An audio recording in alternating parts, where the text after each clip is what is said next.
everybody, I'm Andrea Cota. And I'm Jordan Trudeau. And today we're going to talk about the importance of sleep. So in our February newsletter, we talked about stress control, which is a huge part of health and wellness, but another big aspect of it is sleep. So if you want to kind of think about sleep, stress control, nutrition, and exercise, like the four wheels on your car, they all play a role and work together to increase your health and wellness. But you can't drive a car with a flat tire. So same with, we can't have poor nutrition. That affects everything else in the cycle. Poor sleep affects your nutrition options or decisions. Your nutrition affects your sleep. And then same way that, exercise can affect your sleep habits. Poor sleep can affect your exercise habits. And just kind of all around the circle. So we want to try to keep everything in balance. So that's our goal over the next few videos, is to help you improve all of these. Right, so if you're not getting what you need out of all four of these, then what's going to happen is we're going to be sleep deprived. Okay, if we have less sleep, we're going to have poor performance, motivation's going to be down, reaction times, whether you're driving a car or working out or whatever you're doing, and then unstable emotional states, along with having poor attention and concentration. Okay, so you're not going to be able to concentrate well. Everything's going to, from there, it's going to affect everything else, and just a snowball effect, and it's going to be hard to get back from there. Yeah. So kind of everything you do, you get better at while you sleep. So if you're learning something, if you're in school, if you're a student right now, the things that you're learning, you learn them in the classroom, but you really actually process those things while you sleep. Or maybe in your work life, you're learning a new system at work, whatever it is. Whatever you learn, you process and understand while you sleep.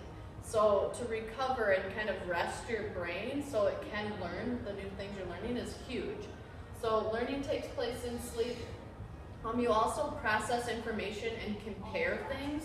So if you're learning new things, you can process it, compare it to the other information that you already know. You can emotionally categorize things while you sleep. So if some sort of event happens, whether it's positive or negative in your life, you emotionally categorize it because you compare it to other events in your life and say this was way better than everything else, or worse. You kind of put it into emotional categories while you sleep. Also, very important for muscle memory and recovery.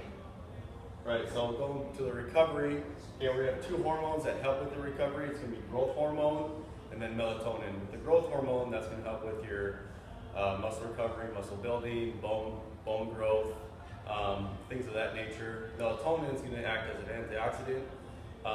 It's going to help with immune system function, overall health, and also it's going to be sensitive to light, so your sleep environment is going to be what's key here in getting get that process started with melatonin. Yeah. So some of the things that can negatively affect your sleep health would be being dehydrated, even like we talked about before, poor nutrition, eating something too sugary or too spicy before you go to bed, how stimulated you are and how much blue light that goes into your eyes are the two biggest components. So to kind of, a couple hours before you get ready for bed, to maybe dim the lights, try not to spend a lot of time on your computer or watching TV or on your phone, which is probably the biggest negative to your sleep, is staring at your phone right before you go to bed. So trying to get rid of that blue light and then less stimulation before you go to bed. Another thing that affects it is alcohol. That doesn't help you get into your deep sleep patterns, and also caffeine. So the key is to avoid caffeine after 2 p.m. or so it's not keeping you up late, because then you're probably more tired and you drink more caffeine, just kind of an endless cycle there. Traveling can also negatively affect your sleep if you're crossing time zones and things like that. So it's important to prepare your body for those. Right, so just to touch on a few, if you are having to travel, try to bring maybe an eye mask or something that limits the light, or earplugs or something that keeps out the noise, if that's what affects you.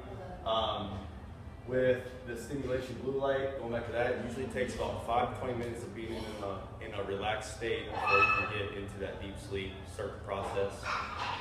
And if you do end up not getting enough sleep that night, and only get 4 hours, then you can go ahead and take a nap. Naps are okay to do. Just try to keep them half an hour, and try not to go too far past mid-afternoon.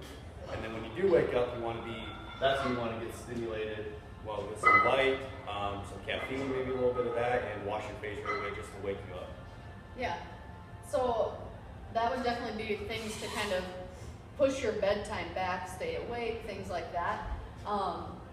To enhance your sleep, the key is to start the process right. And it sounds like, based on some things that we've read and researched, that if you start the process of sleep right, it'll kind of just continue in that cascade. So the key to less stimulation and less blue light is very crucial to starting that process. So the key, less blue light, less stimulation. And you're probably saying, well, less blue light, that's when I relax, I watch my TV shows, I do the same thing, and haven't gotten this far yet, but you can get these glasses that have a very small yellow tint that actually get rid of blue light, so you can still watch your TV and kind of relax, but not be concerned about that. Haven't gotten that serious yet, but it's out there. Another big piece would be to take 5 minutes maybe before you go to bed, meditate, that mindfulness. Try to just calm your mind, calm your body, so you're not laying there thinking about all the day's events and what, endless worry. Try to keep a consistent schedule if possible, that you're going to bed at the same time, waking up at a similar time every day. And again, just try to start the process right of trying to stay calmed down. Try not to look at your phone immediately before you go to bed, and kind of decrease that stimulation so you're starting the process and getting a good night's sleep. So, there you go. Have a good March.